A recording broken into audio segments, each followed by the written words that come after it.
Kako bi izbjegli 14 dana karantene obavezne za osobe koje u Ujedinjeno Kraljevstvo stižu iz Južne Amerike, 3 igrača Tottenham Hotspura 10 će dana provesti u našim krajevima i trenirati na župskom nogometnom igralištu.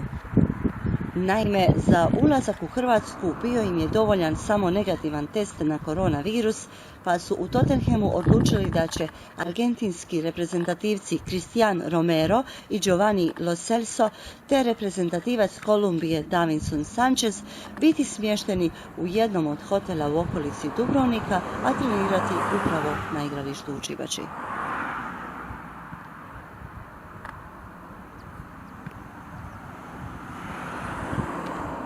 Dakle, možemo izraziti jedno veliko zadovoljstvo kao jedan županijski prvoligaš, nogometni klub Župa Dubrovačka, a ovih dana ima priliku na svojim terenima ugostiti prvotimce Tottenhama, dakle premijer ligaša, što nam je iznimno velika čast i zadovoljstvo. Naravno da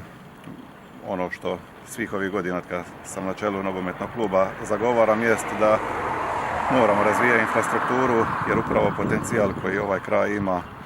volio bi da to bude jedan klik, da Dubrovnik i šira okolica grada jednog dana može ugostiti i ne moraju to biti premijer ligaši, ali ekipe iz Europe. Imamo dobar smještaj, imamo visoko kvalitetan smještaj